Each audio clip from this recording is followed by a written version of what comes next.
All right, capacitor with dielectric with battery. So this one is a little tricky. Right? The regular capacitor, fairly easy. Capacitor with a dielectric without the battery, pretty easy. But a capacitor with a dielectric with the battery is a different story. So, and you may get a problem with this. So let's consider first a capacitor that is connected to the battery but without the dielectric. So we have some voltage here at the battery.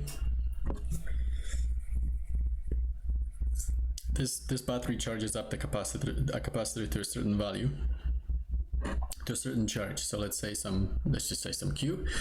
Minus minus minus is the same Q on this side. There's an electric field between the two. So let's draw the electric field. There it is. And there's also a potential difference between the two.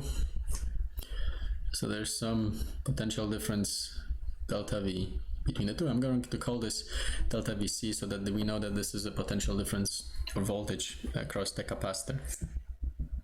Now it's pretty obvious that the battery here is connected in parallel to the capacitor, and anything in parallel maintains the same voltage. So the voltage at the battery is equal to the voltage across the capacitor. But you could also determine it this way.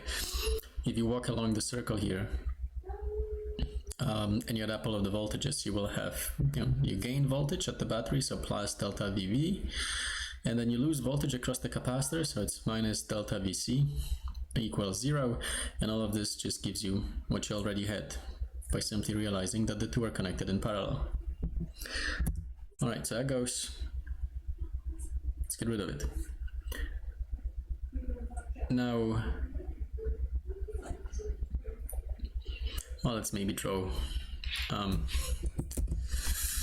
let's maybe add something to this electric field. There it is. All right, now we're going to take this and redraw it, and we're going to add a dielectric to the picture. So here's a capacitor, here's the battery. This thing is connected to the capacitor, and we end up charging it to plus, plus, plus. Let's keep 3 pluses. Put some Q here, we have 3 minuses. Put some Q here. There's a voltage here at the battery. And, well, let's put the dielectric in. So here's the dielectric. Of course, it becomes polarized, so you're going to end up with some minus, minus, and some plus, plus. You will always have less of a charge here than you will have here. Otherwise, you would end up with cancellations of charges and you'd have no electric field on the inside. So, and we do have some voltage across this capacitor with the dielectric. And how do these two compare? Well, they must be the same because the capacitor is still connected in parallel to the battery. In fact, you take any other electrical component whatsoever and you connect it in parallel to the battery, you would have the same voltage at both of the components. So let's take some random thing such as a diode. This is a symbol for a diode, and then let's connect it to the battery. The voltage at the battery would be the same as the voltage across the diode, because they're connected in parallel here. This is connected to that. And you could also walk along this circle here and you could show that this voltage is equal to that voltage. All right, so what we have then is that, ooh, it's not quite what I wanted. Well, this is almost what I wanted. That's a little better.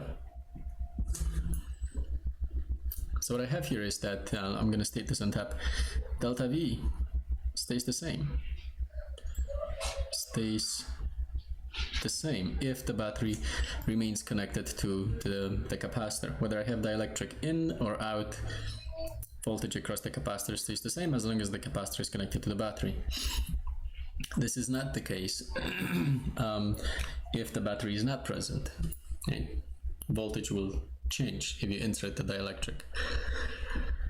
All right, now here's another one. If the above is true, which it is, then electric field also has to stay the same for the following reason. Electric field is the voltage over the distance. Now the voltage stays the same and the distance between the plates remains the same whether the dielectric is in or out of the capacitor, and so this implies that the electric field also stays the same.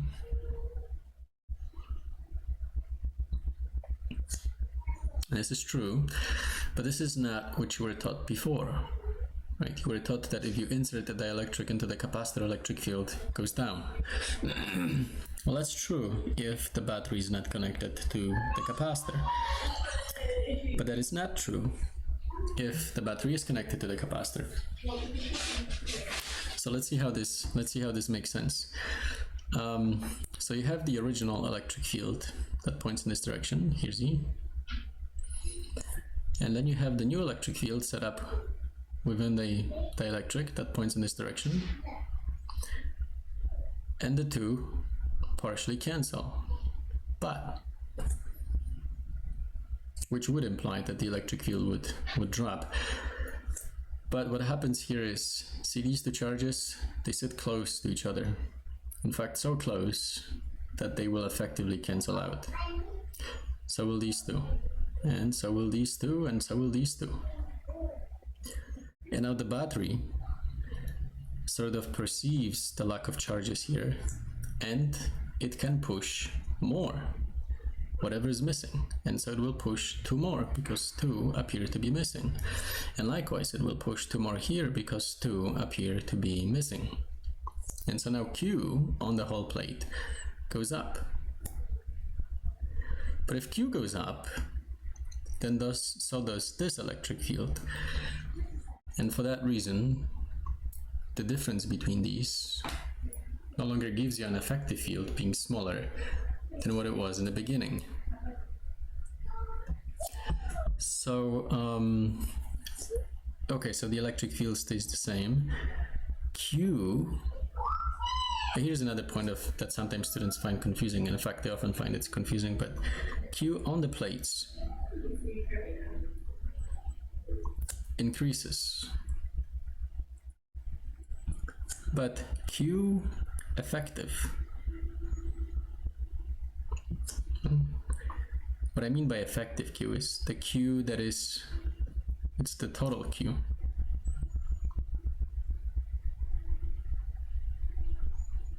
This is Q effective. This is Q effective. That total Q effective stays the same.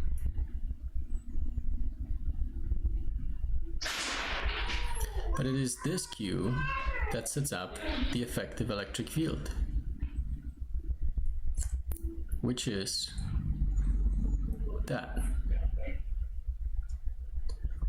So if you have a battery connected to the dielectric, to a capacitor with a dielectric, whether the dielectric is in or outside of the capacitor, the voltage stays the same, the electric field stays the same, the effective charge stays the same, but the charge on the plate will actually increase.